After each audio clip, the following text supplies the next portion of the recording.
최신 이슈를 알기 쉽고 간결하게 풀어드리는 국민보좌관 김성회의 국민브리핑 지금 시작합니다. 안녕하세요. 2019년 12월 30일 국민보좌관 김성회의 국민브리핑 시작하겠습니다. 아마 이번 브리핑이 2019년에 하는 마지막 브리핑이 될 것 같은데요. 지금까지 보여주신 많은 관심과 성원에 진심으로 감사드립니다. 좋아요, 구독 꼭 좀 부탁드리겠습니다. 오늘은 녹화 시간 기준으로 3시간 후에 통과될 공수처법에 대해 살펴보겠습니다. 4+1 협의체가 가져온 수정안은 무엇인지, 공수처법의 내용은 어떻게 되는지를 조금 쉽게 한번 풀어보려고 합니다. 고위공직자범죄수사처, 줄여서 공수처. 공수처는 현재 소속이 없는 국가인권위원회와 같은 이상을 가집니다. 처장과 차장의 임명에 대해서만 대통령이 관여하고 나머지는 처장과 차장이 조직 인원 전체를 선발하는 방식으로 국가인권위원회를 제외하면 이렇게 독립적으로 운영되는 곳은 하나도 없습니다. 대통령이 공수처를 마음대로 할 수 없는 첫 번째 이유였습니다. 그럼 두 번째 이유를 또 살펴볼까요? 공수처장은 어떻게 뽑을까요? 국회의 고위공직자범죄수사처장 후보추천위원회를 두고 아래의 사람들이 추천위원이 됩니다. 법무부 장관, 법원행정처장, 대한변호사협회장, 대통령이 소속되거나 소속되었던 정당의 교섭단체가 추천한 2명, 즉 여당 2명이란 얘기고요. 전호의 교섭단체 외에 교섭단체가 추천한 2명, 즉 야당 2명이란 얘기입니다. 이렇게 7명으로 구성된 추천위원회에서 6명이 동의를 해야 공수처장 후보로 추천이 가능합니다. 이거 어마어마하게 높은 벽이라고 할 수 있죠. 대한변호사협회장이나 야당에서 추천한 인사 2명이 여당이나 청와대의 말을 들을 리 없지 않습니까? 결국 공정한 인사 선발은 아무런 걱정을 하지 않으셔도 되는 상태라고 볼 수 있겠습니다. 고위공직자범죄수사처 후보추천위원회가 추천한 2명의 인사 중에서 대통령이 1명을 택하게 되는 방식입니다. 이것이 바로 공수처가 대통령의 명령을 수행하는 기구가 되지 않을 것이라는 두 번째 이유입니다. 그런데 여기서 놀라운 것은 검찰총장과 경찰총장, 현재 수사 권력을 가지고 있는 두 정점이죠. 이 두 사람은 대통령이 그냥 임명한다는 겁니다. 청문회를 거치긴 하지만 청문회에서 임명 동의를 하지 않는다 하더라도 대통령이 임명할수록 되어 있습니다. 그러면 검찰총장이 더 독립적일까요? 아니면 야당까지 전부 동의해야 하는 공수처장이 더 독립적일까요? 뻔한 얘기 아니겠습니까? 그러면 공수처를 구성하고 있는 사람들에 대해서 더 알아볼까요? 처장과 차장 밑에 공수처 검사가 있습니다. 25명 내외로 구성하고요.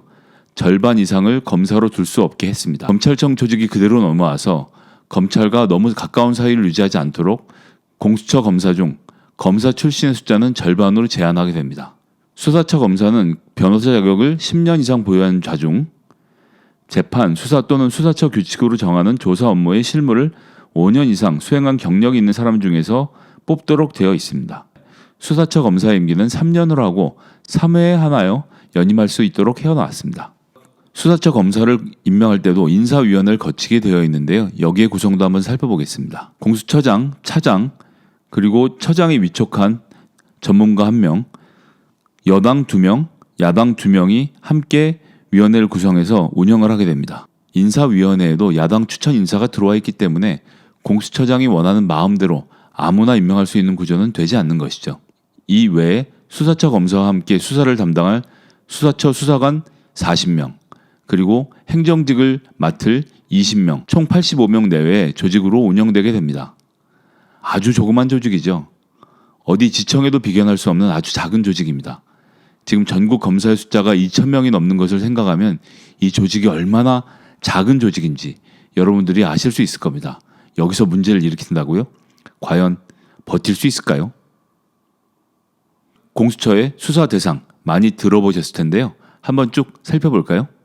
많기도 많습니다. 대통령, 국회의장, 국회의원, 대법원장 및 대법관, 헌법재판소장 및 헌법재판관, 국무총리, 국무총리 비서실 소속의 정무직 공무원, 중앙선거관리위원회 정무직 공무원, 공공감사에 따른 법률 제2조 2호에 따른 중앙행정기관의 정무직 공무원, 대통령 비서실, 국가안보실, 대통령 경호처, 국가정보원 소속의 3급 이상 공무원, 국회 사무처, 국회 도서관, 국회 예산정책처, 국회 입법조사처의 정무직 공무원, 대법원장 비서실, 사법정책연구원, 법원공무원 교육원, 헌법재판소 차무처의 정무직 공무원, 검찰총장, 특별시장, 광역시장, 특별자치시장, 도지사, 특별자치도지사 및 교육감, 판사 및 검사, 경무관 이상 경찰 공무원, 장성급 장교, 금융감독원 원장 부원장 감사,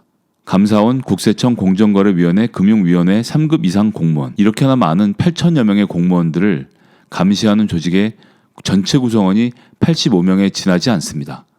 이 중 검찰총장, 판사 및 검사, 경무관 이상의 경찰 공무원은 공수처에서 직접 기소를 할 수 있게 되어 있습니다. 권은희의원의 제재 수정안은 이 권리를 빼앗는 것이죠. 즉 비리 검사에 대한 기소를 검사가 직접 하라고 하는 것입니다. 그걸 지금까지 안 하니까 공수처를 만든 것 아닙니까? 검찰이 검찰을 기소할 수 있고 경찰이 검찰을 기소할 수 있었다면 일이 이 지경이 되진 않았겠죠. 그래서 공수처는 우리나라 최초로 판사와 검사를 싸고 돌지 않는 그러한 수사기관이 될 것입니다. 한 발 떨어져서 검사와 판사, 검찰총장, 경무관 이상의 경찰 공무원들을 감시하고 기소하는 권한을 가짐으로써 그들이 청렴결백하게 활동할 수 있는 무대를 만들어주는 것이 바로 공수처의 중요한 역할 중 하나라고 하겠습니다. 자, 쟁점을 한번 살펴보죠. 쟁점 첫 번째. 공수처는 대통령이 마음대로 할 수 있다. 아까 전에 말씀드렸듯이 공수처장 임명에서부터 이미 불가능한 이야기가 되어버렸습니다. 자, 그리고 이번에 추가된 3조 3항인데요. 이 내용 한번 살펴보시죠. 대통령 비서실의 공무원은 수사처의 사무에 관하여 업무 보고나 자료 제출 요구, 지시, 의견 제시, 협의, 그 밖의 직무 수행에 관여하는 일체의 행위를 하여서는 안 된다. 이게 무슨 얘기죠? 청와대는 공수처에게 아무런 이야기도 할 수 없다는 것을 명문화한 것입니다. 이번 4+1 개정안에 들어간 아주 중요한 얘기죠.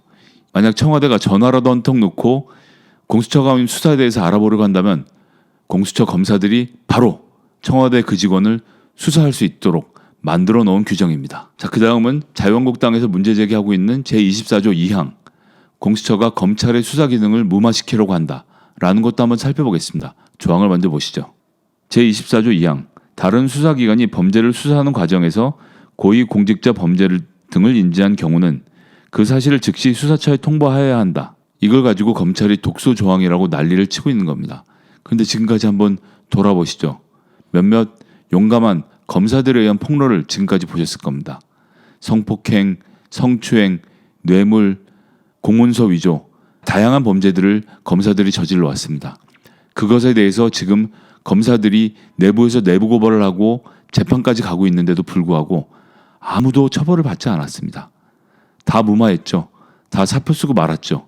이게 우리나라 다른 조직에서 가능한 일이겠습니까? 검찰만 이렇게 해왔던 겁니다. 이렇게 하니까 공수처를 만든 거 아닙니까? 그런데 검사들이 무슨 잘못을 또 저지르고 가만히 있을지 어떻게 알고 이것들을 그냥 검찰이 자체적으로 수사하라고 놔두겠습니까? 검찰의 숫자는 2,000명, 그리고 공수처는 검사는 단 20명, 그리고 나머지 다 포함해도 80명에 지나지 않습니다. 이렇게 검찰이 사건을 뭉개고만 있는데 이들에게 그냥 놓아두면 될까요? 지금 검찰에서는 이렇게 이야기하고 있습니다. 현재 검찰에서 범죄를 인지한 경우 정식 사건 번호가 부여되고 관련 전산 시스템상 등록돼 임의적으로 사건을 암장하는 것은 불가능하다. 맞는 말입니다. 그래서 검찰이 어떻게 하죠? 사건을 인지하면 고발하는 사람한테 고발하지 말고 진정을 내라고 얘기합니다. 진정을 내면 그 사건은 그냥 그 검사가 들고 있을 수 있거든요. 원하는 지점에서 원하는 방식으로 때릴 수가 있는 방법이 또 있는 것입니다. 이렇게 피해갈 수 있는 길이 너무나도 많기 때문에 지금 현재로서는 검찰이 무엇을 하는지를 다 들여다보지 않을 수 없는 그런 절박한 상황인 겁니다. 반해서 공부 잘하는 학생이 숙제를 했는지 안 했는지 다 일일이 확인할 필요가 없지 않습니까? 하지만 선생된 입장에서 공부를 하지 않는 학생은 공부를 하고 있는지는 살펴봐야 하는 거 아닙니까? 꼼꼼하게 살펴봐야 하는 거 아닙니까? 그렇기 때문에 지금 현재로서는 지금 우리나라 검찰의 자정 능력 수준상으로는 공수처가 검찰이 고위공직자의 어떤 사건을 수사하고 있는지를 아는 것이 절실하게 필요하다고 할 수 있겠습니다. 자, 또 하나 있습니다. 수사처 검사와 검사는 상호 견제할 수 있도록 되어 있습니다. 25절 한번 보실까요? 제1항. 처장은 수사처 검사의 범죄 혐의를 발견한 경우에 관련 자료와 함께 이를 대검찰청에 통보하여야 한다. 바로 이 조항입니다. 수사처 내부에서 수사처의 잘못을 알게 되면 바로 대검찰청에 통보하도록 되어 있습니다. 이 통보를 받으면 대검에서 당연히 이 사건을 배정해서 검사가 수사처 검사의 비리를 파헤치게 될 것입니다. 꼼짝달싹 못하는 거죠. 자, 그리고 26조를 한번 보시죠. 수사처 검사는 제3조 1항 2호에서 정하는 사건을 제외한, 이건 무슨 얘기냐면 공수처에서 직접 하는 검찰총장, 판사, 검사, 그리고 경무관급 이상 경찰 공무원을 이야기합니다. 이 사건을 제외한 고위공직자 범죄 등에 관한 수사를 할 때는 관계 서류와 증거물을 지체 없이 서울중앙지방검찰청 소속검사에게 송부하여야 한다. 수사처 검사와 검사가 공조해서 수사를 할 수 있는 기본이 다 준비가 되어 있는 것이죠. 24조 2항에서 말씀드렸지만 공수처가 사건을 가져가서 뭉개면 어떡하냐라는 자유한국당의 주장과 검찰의 걱정, 바로 이 조항을 통해 해소됩니다. 제27조 관련 인지 사건의 이첩. 처장은 고위공직자 범죄에 대하여 불기소 결정을 하는 때에는 해당 범죄의 수사 과정에서 알게 된 관련 범죄 사건을 대검찰청에 이첩하여야 한다. 즉 가져와서 수사를 했는데 불기소 처분을 했어요. 그러면 관련된 수사 자료를 전부 다 대검에 넘겨야 한다는 겁니다. 감출 수가 없어요. 그냥 봐주기가 불가능하다는 얘기입니다. 대검찰청에서 미심 적으면 수사 기록을 다 들여다볼 거 아닙니까? 아니 이걸 왜 기소를 안 했지? 라고 문제를 삼는 방법이 분명하게 존재한다는 거죠. 모든 것은 투명하게 공개가 되는 것입니다. 공수처 역시 자신이 가진 권한을 가지고 고위공직자의 비리를 수사하고 감시할 것입니다. 검찰도 마찬가지고요. 경찰도 마찬가지고요. 이런 가운데서 고위공직자들은 점점 더 범죄를 저지르기 어려운 사정이 될 것이고, 검찰은 더 이상 사건을 대충 덮는 방식으로 일을 진행할 수도 없고 무리한 불법 수사를 진행할 수 있는 명분을 잃는 정도가 아니라 방법이 없어지는 것입니다. 그러면 공수처가 이대로 천년만년 계속될 것이냐? 저는 그렇게 생각하지 않습니다. 지금 현재 전 세계적으로 유례가 없는 검찰의 비대함이 해결되고 검찰 개혁이 성공해서 검찰이 자기 본연의 역할을 찾아간다면, 수사는 경찰이 하고 검찰은 인권을 지키면서 기소를 하는 기관이 된다면, 그렇게 서로의 업무가 분리된다면 공수처는 언젠가는 또 없어지는 조직이 될 수도 있겠죠. 지금 당장의 검찰 개혁과 사법 개혁을 위해서는 공수처와 같은 조직이 반드시 필요한 것입니다. 또 그 법 자체에 문제가 있다면 조금씩 고쳐가면 될 것입니다. 이런 일을 볼 때마다 항상 안타까운 것인데, 검사 출신이나 사법고시 출신, 로스쿨 출신의 정치인들을 보면 이 법을 한번 만들면 어떻게도 할 수 없다라는 그런 상상의 제약을 느끼는 걸 많이 볼 수 있습니다. 이분들은 주어진 법을 해석하는 일을 해왔던 분들이시기 때문이죠. 하지만 정치란 그런 것이 아닙니다. 정치는 유권자들의 말을 듣고 유권자들의 마음을 받아들여서 지금 잘못되어 있는 법을 고치는 그런 곳입니다. 무한한 상상력으로 무엇이든 만들 수 있는 것이죠. 올 12월에나 시작했던 옳은소리, 그중에 한 코너인 국민브리핑, 올해 순서를 이렇게 마쳐야겠습니다. 이렇게 많은 관심 보여주신 많은 구독자분들께 진심으로 감사의 말씀드리고요. 구독, 좋아요 다 부탁드리겠습니다.